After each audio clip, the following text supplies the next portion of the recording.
BJP നേതാവ് ഷാജി രാഘവൻ കൂടി ഒപ്പം ചേരുന്നുണ്ട്. ശ്രീ ഷാജി രാഘവൻ, അതായത് കേന്ദ്ര ബജറ്റ് പ്രഖ്യാപിക്കുമ്പോൾ ജനപ്രിയമായ അമ്പരപ്പ് എല്ലാവരിലും ഉണ്ടായി. അതായത് പ്രതീക്ഷിക്കാത്തത് കിട്ടി ജനത്തിന് പ്രഖ്യാപനങ്ങൾ. നോക്കൂ, കേരള സർക്കാരിന് ഇന്നൊരു ബജറ്റ് അവതരണ സമയത്ത് അങ്ങനെ ചില അത്ഭുതങ്ങൾ പ്രഖ്യാപനങ്ങളായെങ്കിലും അവതരിപ്പിക്കാനുള്ള ആവതുണ്ടോ?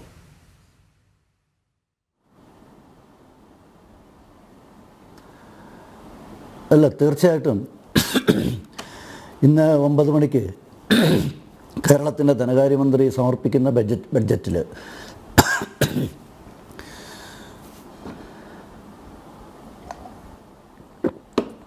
പ്രത്യേകിച്ച് വരാൻ പോകുന്ന ത്രിതല പഞ്ചായത്ത് തിരഞ്ഞെടുപ്പിൻ്റേതൊക്കെ ഒരു വർഷമാണ്.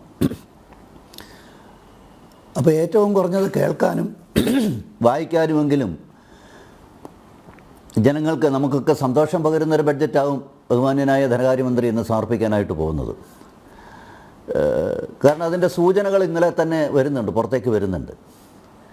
പക്ഷേ ഇവിടുത്തെ പ്രധാന പ്രശ്നം എന്താ? താങ്കൾ കേന്ദ്ര ഗവൺമെൻറ്റിൻ്റെ ബഡ്ജറ്റിനെ പറ്റി പറഞ്ഞു.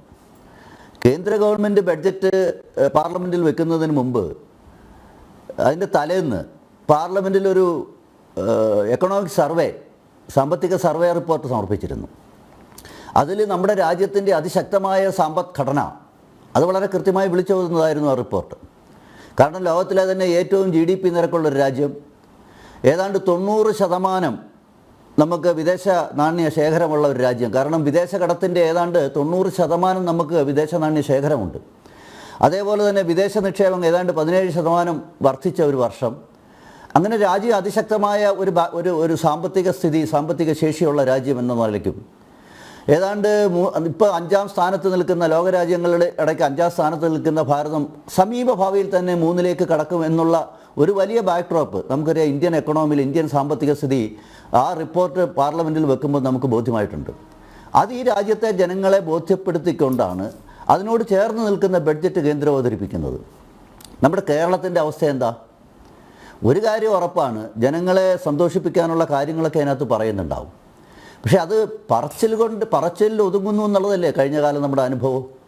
കാരണം കഴിഞ്ഞ കുറേ കാലമായി കേരളത്തിൽ അവതരിപ്പിക്കപ്പെടുന്ന ബഡ്ജറ്റ് ഒന്നും തന്നെ നമ്മുടെ കേരളത്തിൻ്റെ യഥാർത്ഥ സാമ്പത്തിക സ്ഥിതിയുമായി ചേർന്ന് നിൽക്കുന്നതല്ല. അതൊരു യാഥാർത്ഥ്യമാണ്. ഇപ്പോൾ കഴിഞ്ഞ വർഷം തന്നെ പ്രഖ്യാപിച്ച ബഡ്ജറ്റിൽ നമ്മൾ മനസ്സിലാക്കണം, കേരളത്തിന് കാർഷിക പ്രാധാന്യമുള്ളൊരു സംസ്ഥാനം തന്നെയാണ്. 50% തുക പ്രഖ്യാപിച്ചതിൽ നിന്നും സംസ്ഥാന ഗവൺമെൻറ് വെട്ടിക്കുറച്ചിട്ടുണ്ട്. ഈ വാർത്ത പുറത്തു വന്നല്ലോ. അത് കാർഷിക മേഖലയുടെ മാത്രമല്ല, സാധാരണക്കാരനെ നേരിട്ട് ബാധിക്കുന്ന പല പദ്ധതികളുടെയും പദ്ധതി തുക സാമ്പത്തിക വർഷത്തിൻ്റെ അവസാന ലാപ്പിലേക്ക് വരുമ്പോഴേക്കും വെട്ടിക്കുറയ്ക്കുന്നൊരു സമീപനമാണ് കഴിഞ്ഞകാല ബഡ്ജറ്റുകളിലൊക്കെ, കഴിഞ്ഞകാല ഗവൺമെൻറ്റുകളിലൊക്കെ കഴിഞ്ഞകാല വർഷങ്ങളിലൊക്കെ നമ്മൾ കണ്ടിട്ടുള്ളത്. അപ്പോൾ ബഡ്ജറ്റിൻ്റെ ഒരു പ്രഖ്യാപനം വളരെ വലിയ തോതിൽ ചിലപ്പോൾ നമുക്കിവിടെ പ്രതീക്ഷിക്കാം, ചിലപ്പോൾ ഉണ്ടായി എന്ന് വരും.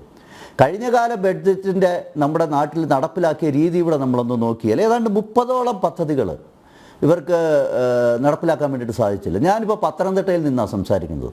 അപ്പോൾ ഞാൻ ഇന്ന് രാവിലെ തന്നെ പത്രം എടുത്ത് നോക്കുമ്പോൾ ഇന്ന് അവിടുത്തെ പ്രധാനപ്പെട്ട ഒരു വാർത്ത എന്താണെന്നറിയോ? ഈ പത്തനംതിട്ടയ്ക്ക് ആദ്യമായി ഒരു IT പാർക്ക് പ്രഖ്യാപിച്ചിരുന്നു. 10 കോടി കഴിഞ്ഞ ബഡ്ജറ്റിൽ പറഞ്ഞതാണ്. നാളിതുവരെ ഒരു സ്റ്റെപ്പ് പോലും അക്കാര്യത്തിൽ വെക്കാനായിട്ട് സാധിച്ചിട്ടില്ല. ഞാൻ എൻ്റെ ജില്ലയിൽ എൻ്റെ സമീപം ഒരു 4-5 കിലോമീറ്റർ അകത്തുള്ള സംസ്ഥാന ഗവൺമെൻറ് കഴിഞ്ഞ പ്രാവശ്യം പ്രഖ്യാപിച്ച ഒരു പദ്ധതിയുടെ അവസ്ഥയാണ് ഞാനീ പറയുന്നത്.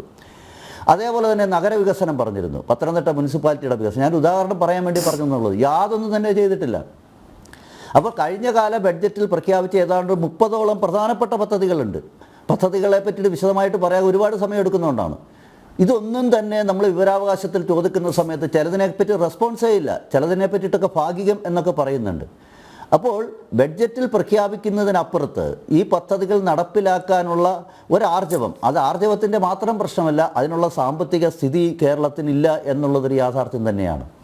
ഇപ്പോൾ ഞാൻ മനസ്സിലാക്കുന്നത്, ഇന്നലെ ധനകാര്യമന്ത്രി പറയുന്നത്, പ്രത്യേകിച്ച് അവരിപ്പോൾ പ്രഖ്യാപിക്കാൻ പോകുന്ന വലിയ പ്രഖ്യാപനം എന്നൊക്കെ പറയുന്നത് ഒരുപക്ഷെ സാമൂഹ്യക്ഷേമ പെൻഷൻ, അത് ചിലപ്പോൾ 2500 രൂപയായിട്ടൊക്കെ ചിലപ്പോൾ പ്രഖ്യാപിച്ചേക്കും. നമുക്കറിയാം കഴിഞ്ഞ കാലങ്ങളിൽ സാമൂഹ്യ പെൻഷൻ കൊടുക്കാൻ സാധിക്കാത്തൊരു സാഹചര്യം കേരളത്തിലുണ്ടായിരുന്നു. അത് ഇപ്പോഴും കുടിശ്ശിക കൊടുത്തു തീർക്കാനായിട്ടുണ്ട്. അതുകൊണ്ട് പ്രഖ്യാപനങ്ങൾ ഒരു ഭാഗത്ത് നടക്കും. ഇനിയിപ്പോൾ ഗവൺമെൻറ് അതിനുവേണ്ടി ലക്ഷ്യം വെക്കുന്നത് നികുതി വർധനവാണ്. ഏത് നികുതിയാണ് ഇവർക്ക് വർദ്ധിപ്പിക്കാൻ സാധിക്കുന്നത്?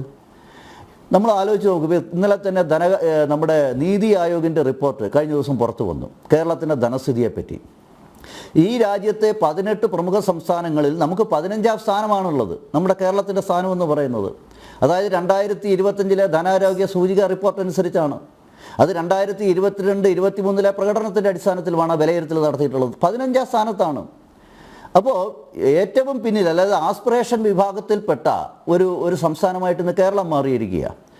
നമ്മുടെ മുമ്പിൽ നമുക്കറിയാം ഇപ്പം ഒഡീഷ പോലുള്ള സംസ്ഥാനങ്ങൾ, അവിടെയൊക്കെ തന്നെ ഈ നിരക്കെന്ന് പറയുന്നത് 67.8%. പക്ഷേ കേരളത്തിൽ അത് 25.4%. നമ്മളൊന്ന് ആലോചിച്ച് നോക്ക് കേരളത്തിൻ്റെ അവസ്ഥ എവിടെയാണെന്നുള്ളത്.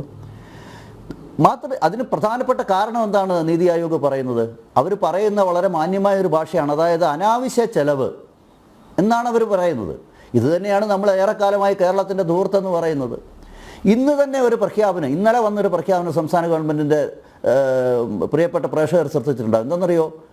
നമ്മുടെ സംസ്ഥാനത്ത് ജില്ലാ പഞ്ചായത്ത് പ്രസിഡന്റുമാർ, അതേപോലെ തന്നെ മുനിസിപ്പാലിറ്റി ചെയർപേഴ്സണ്, അതിന് നേതൃത്വം കൊടുക്കുന്നവർ, അവർക്കൊക്കെ തന്നെ ഈ ക്ലറിക്കൽ സപ്പോർട്ട് കൊടുക്കുന്നു, PA കൊടുക്കുന്നു.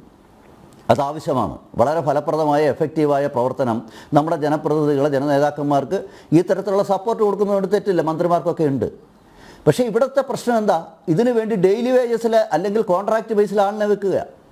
ഇപ്പം ഞാൻ മനസ്സിലാക്കിയത് 2,78,00,000 രൂപ വരാൻ പോകുന്ന സാമ്പത്തിക വർഷം അധിക ബാധ്യത കേരളം വിളിച്ചു വരുത്തിയിരിക്കുക. ഇതാണ് നീതി ആയോഗ് റിപ്പോർട്ട് ചെയ്യുന്നത്.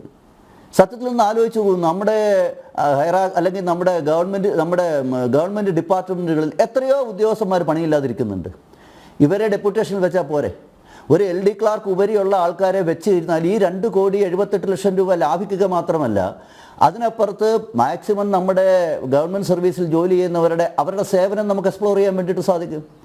അപ്പം അതിന് പകരം ഇപ്പം ഞാനൊരു ഉദാഹരണം, ഇന്ന് പത്രത്തിൽ ഇന്ന് ഞാൻ രാവിലെ വായിച്ച വാർത്തയിലുള്ള ഒരു കാര്യമാണ് ഞാൻ ഈ സൂചിപ്പിച്ചത്. ഇതാണ് ഈ അനാവശ്യ ചെലവെന്ന് പറയുന്നത്. നമ്മൾ അനാവശ്യ ചെലവ് ഈ ഗവൺമെൻറ്റിൻ്റെ എത്രയോ പുറത്ത് കൊണ്ടുവന്നിട്ടുണ്ട്. വളരെ കൃത്യമായി സംസ്ഥാനത്ത് ഒരു പ്ലാനും ഇല്ലാതെ, കൃത്യമായ ബോധ്യമില്ലാതെ ചെലവിൻ്റെ മേഖലയിൽ വ്യാപരിക്കുന്ന ഒരു സംസ്ഥാനം ധനകാര്യ മേഖലയിൽ എന്ന് നീതി ആയോഗ് തന്നെ വളരെ കൃത്യമായി അടിവരയിട്ട് പറയുമ്പോൾ നീതി ആയോഗിൻ്റെ റിപ്പോർട്ടിനെ നമുക്ക് സംശയിക്കേണ്ട കാര്യമില്ലല്ലോ. കേരളത്തിൻ്റെ അതേപോലെ തന്നെ കടമെടുപ്പ്, ഇവിടെ എനിക്ക് മുമ്പ് സംസാരിച്ച ആൾ സൂചിപ്പിച്ചു, എത്ര അപകടം പിടിച്ച അവസ്ഥയിലാണ് കേരളത്തിൻ്റെ പോക്ക്. ഇപ്പോഴും കടമെടുക്കാൻ കേന്ദ്രം അനുവദിക്കുന്നില്ല എന്നുള്ളതാണല്ലോ ഇവരുടെ പരാതി, ഏറ്റവും വലിയ പരാതി. നമ്മൾ മനസ്സിലാക്കണം, കേരളത്തിൻ്റെ മൊത്തം ആഭ്യന്തര ഉൽപ്പാദനവും കടവും അതും തമ്മിലുള്ള ഒരു താരതമ്യം നോക്കിയാൽ അതിൻ്റെ അനുപാതം എന്ന് പറയുന്നത് 2018-19 അത് 30.7%, അതും കൂടുതലാണ്. കാരണം നമ്മുടെ കണക്കനുസരിച്ച് നമുക്ക് 29% സംസ്ഥാനങ്ങൾക്ക് മാക്സിമം കടമെടുക്കാനുള്ള അവകാശം അല്ലെങ്കിൽ അധികാരം എന്ന് പറയുന്നത്. അതായത് ആഭ്യന്തര ഉൽപ്പാദനത്തിൻ്റെ 29%. അതിപ്പോൾ കേരളത്തെ സംബന്ധിച്ചിടത്തോളം ഇപ്പം 37.6%. അപ്പോൾ ഒന്ന് ആലോചിച്ച് നോക്ക്, കേരളത്തിൻ്റെ സ്ഥിതി എവിടെയാണ്, കേരളത്തിൻ്റെ അവസ്ഥ എവിടെയാണ്? ഇത്രയും വലിയ വ്യത്യാസം കടമെടുപ്പിൽ കേരളം, വലിയ തോതിൽ കടമെടുക്കുന്ന കേരളം ഇനിയും കടമെടുപ്പിനെ പറ്റിയിട്ട് ആലോചിക്കുന്നത്. ഈ കടമെടുക്കുന്ന കാര്യത്തിൽ കേന്ദ്രം ഒരു ഇടപെടൽ നടത്തിയതുകൊണ്ടാണല്ലോ കിഫ്ബിയുടെ ഒരു ഉണ്ടാവലൊക്കെ തന്നെ നമ്മൾ കണ്ടത്. ഈ കിഫ്ബി എന്ന് പറയുന്നത് കേരളം വലിയ ഗൗരവത്തോടു കൂടി ചർച്ച ചെയ്യപ്പെടേണ്ട ഒന്നാണ്, ഈ പ്രത്യേകിച്ച് ഈ ബഡ്ജറ്റിൻ്റെ സമയത്തെങ്കിലും. കാരണം ബഡ്ജറ്റിന് പുറത്താണ് കിഫ്ബിയുടെ ഈ കടമെടുപ്പും അതേപോലെ തന്നെ കിഫ്ബി വഴിയുള്ള പദ്ധതികളും ഒക്കെ നടപ്പിലാക്കാൻ പോകുന്നത് ബഡ്ജറ്റിൽ പോലും പറയാതെയാണ്. അപ്പോൾ അത് കേരളത്തിനെ സംബന്ധിച്ചോളം കേരളത്തിൻ്റെ പൊതുക്കടത്തിൽ വരുന്നതാണ് കിഫ്ബിയുടെ ബാധ്യത.